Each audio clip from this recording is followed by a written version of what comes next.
Halo, nama saya Nuklis Gersom Rombere. Saya akan menjawab UTS dari mata kuliah perencanaan wilayah dan kota.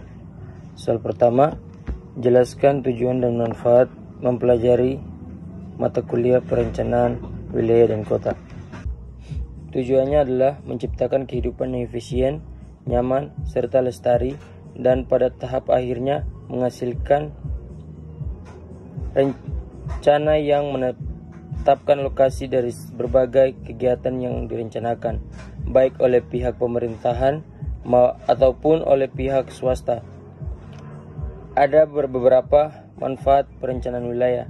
Yang pertama, perencanaan wilayah harus mampu menggambarkan proyeksi dari berbagai kegiatan, ekonomi, dan penggunaan lahan di wilayah tersebut di masa yang akan datang. Dengan demikian, sejak awal telah terlihat arah lokasi yang dipersiapkan untuk dibangun dan yang akan dijadikan sebagai wilayah penyangga. Yang kedua, dapat membantu atau memadu para pelaku ekonomi untuk memiliki kegiatan apa yang perlu dikembangkan di masa yang akan datang dan di mana lokasi kegiatan seperti itu masih diizinkan. Yang ketiga, sebagai bahan acuan bagi pemerintah untuk mengendalikan atau mengawasi arah pertumbuhan kegiatan ekonomi dan arah penggunaan lainnya. Yang keempat, sebagai landasan bagi rencana-rencana lain yang lebih sempit tetapi lebih detail, misalnya perencanaan sektoral dan perencanaan prasarana. Yang terakhir atau kelima, lokasi itu sendiri dapat dipergunakan untuk berbagai kegiatan. Penetapan kegiatan tertentu pada lokasi tertentu haruslah memberi nilai tambahan maksimal bagi seluruh masyarakat. Artinya dicapai suatu manfaat optimal dari lokasi tersebut. Pertanyaan kedua, jelaskan definisi perencanaan dari sederhana sampai yang rumit. Jawabannya, perencanaan dalam definisi sederhana. Perencanaan adalah kegiatan merumuskan rencana atau strategi untuk mencapai tujuan tertentu. Definisi menengah, perencanaan adalah suatu proses pengambilan keputusan untuk memilih tindakan atau langkah-langkah yang diperlukan untuk mencapai tujuan tertentu dengan mempertimbangkan sumber daya alam yang tersedia, hambatan, dan faktor-faktor lingkungan yang mempengaruhi.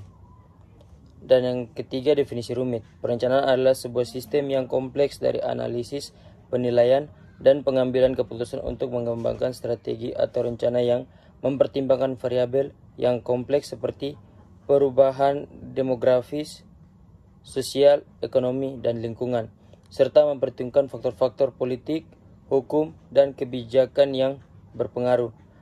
Proses perencanaan melibatkan berbagai stakeholder dan melibatkan banyak tahapan seperti pengumpulan data, analisis, evaluasi, pemilihan alternatif, penyusunan rencana aksi, implementasi, dan monitoring evaluasi.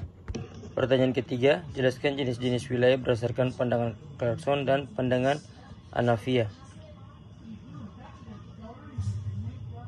Ada dua pandangan atau konsep utama dalam membagi jenis-jenis wilayah, yaitu pandangan Clarkson dan pandangan Hanafiyah. Yang pertama, pandangan Clarkson. Pandangan Clarkson membagi jenis-jenis wilayah berdasarkan ciri-ciri fisik dan geografis, yaitu yang pertama, wilayah daratan. Wilayah daratan merupakan wilayah yang terletak di atas permukaan bumi dan dikelilingi oleh perairan. Contoh daratannya adalah daratan Asia. Yang kedua, wilayah perairan merupakan wilayah yang dikelilingi oleh perairan seperti danau dan sungai. Contohnya adalah laut atau Laut Mediterania dan Danau Toba di Indonesia. Yang ketiga, wilayah udara.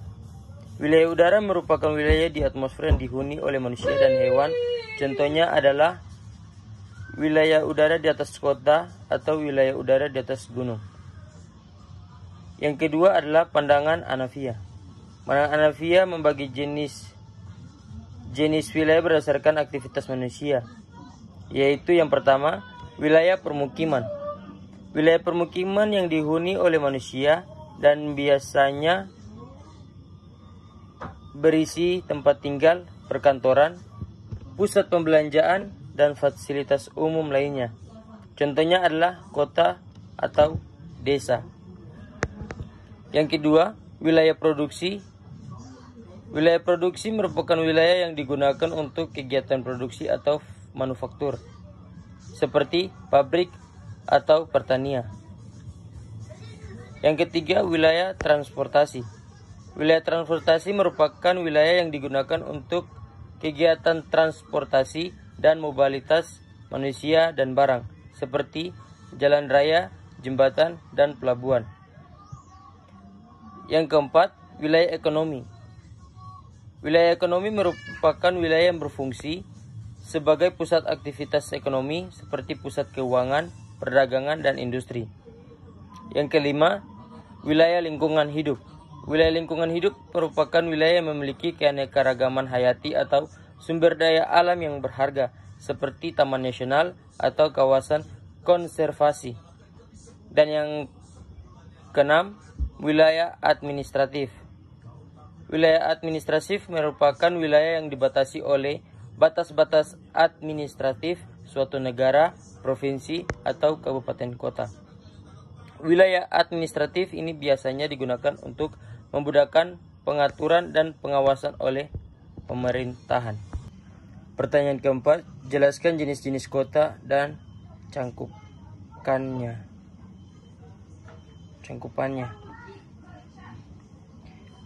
Jawabannya adalah jenis-jenis dapat dilihat dari berbagai sudut pandang, seperti dari segi luas wilayah, jumlah penduduk, atau fungsi dan peran kota dalam perekonomian. Berikut adalah beberapa jenis kota berdasarkan cakupannya. Yang pertama, kota metropolitan. Kota metropolitan adalah kota yang memiliki wilayah yang luas dan penduduknya mencapai jutaan orang. Kota metropolitan biasanya merupakan pusat kegiatan ekonomi, sosial, dan politik di negara tersebut. Contohnya adalah Jakarta, Tokyo, dan New York City. Yang kedua, kota besar. Kota besar adalah kota yang memiliki wilayah yang cukup luas dan penduduknya mencapai ratusan ribu hingga jutaan orang. Kota besar memiliki beragam kegiatan ekonomi dan sosial, serta biasanya memiliki fasilitas umum yang lengkap. Contohnya adalah Surabaya dan Bandung. Yang ketiga, kota kecil. Kota kecil adalah kota yang memiliki wilayah yang lebih kecil dan penduduknya biasa kurang dari 100.000 orang. Kota kecil biasanya memiliki kegiatan ekonomi yang lebih terbatas dan fasilitas umum yang relatif sederhana. Contohnya adalah Salatiga, Batu, dan Singkawang. Yang keempat, kota satelit. Kota satelit adalah kota yang berada di sekitaran kota besar atau metropolitan yang memiliki fungsi sebagai kota pendukung. Kota satelit biasanya memiliki penduduk yang lebih sedikit dan kegiatan ekonomi yang lebih terfokus pada sektor tertentu. Contohnya adalah Bekasi, Tangerang, dan Bogor. Yang kelima, kota pariwisata. Kota pariwisata adalah kota yang memiliki daya tarik wisata yang kuat dan menjadi tujuan wisatawan dari dalam negeri maupun luar negeri. Kota pariwisata biasanya memiliki kegiatan ekonomi yang dominasi oleh sektor pariwisata dan memiliki fasilitas yang lengkap untuk mendukung industri pariwisata. Yang terakhir, kota perbatasan. Kota perbatasan adalah kota yang terletak di perbatasan negara atau wilayah administratif yang berbeda. Kota perbatasan memiliki peran penting dalam memfasilitas perdagangan internasional dan hubungan antar wilayah. Contohnya adalah kota Entikong di perbatasan Indonesia-Malaysia dan kota Mae Sot di perbatasan Thailand dan Myanmar.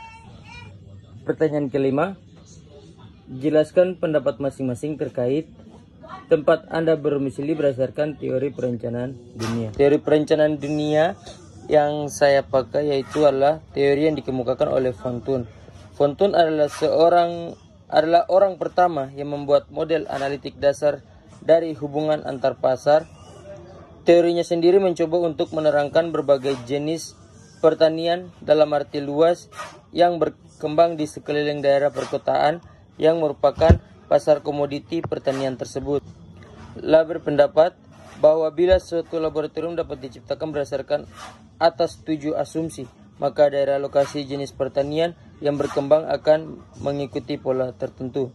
Ketujuh asumsi tersebut adalah: yang pertama, terdapat suatu daerah terpencil yang terdiri atas daerah perkotaan dengan daerah pedalamannya yang merupakan satu-satunya daerah pemasok kebutuhan pokok yang merupakan komoditi pertanian.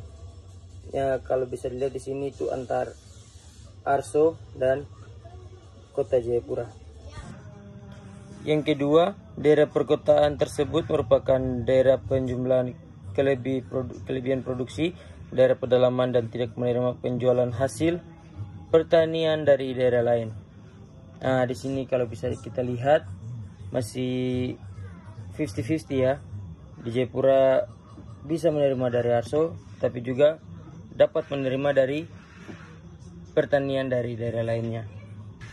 Yang ketiga, daerah pedalaman tidak menjual kelebihan produksinya ke daerah lain kecuali ke daerah perkotaan tersebut.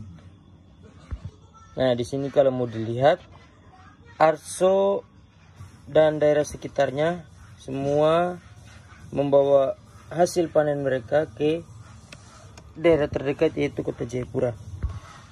Yang keempat, daerah pedalaman merupakan daerah berciri sama dan cocok untuk tanaman dan peternakan daratan menengah. Ya, kalau mau dilihat, Arso memang sangat cocok untuk tanaman dan peternakan daratan menengah. Yang kelima, daerah pedalaman dihuni oleh petani yang berusaha untuk memperoleh keuntungan maksimum dan mampu untuk menyesuaikan hasil tanaman dan peternakannya dengan permintaan yang terdapat di daerah perkotaan. Ya, kalau mau dibilang Arso mereka sangat-sangat ingin berusaha untuk memperoleh keuntungan maksimum dan mampu untuk menyesuaikan hasil tanaman dan peternakannya di Kota Jayapura.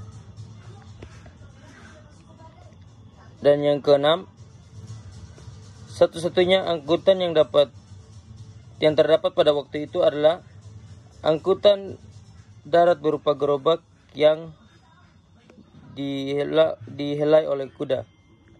Nah, sekarang kita sudah masuk ke zaman modern. Jadi kalau mau dilihat dari Arso sampai ke Jayapura, mereka sudah memakai kendaraan roda 4. Dan yang ketujuh, biaya angkutan ditanggung oleh petani dan besarnya sebanding dengan jarak yang ditempuh. Nah, kalau untuk sekarang, petani sudah tidak lagi menggunakan angkutan untuk mengantar mereka ke Kota Jayapura. Tetapi sekarang mereka menggunakan kendaraan pribadi untuk membawa pemasok kebutuhan pokok ke Kota Jayapura tanpa mengeluarkan biaya. Demikian dari saya, sekian dan terima kasih.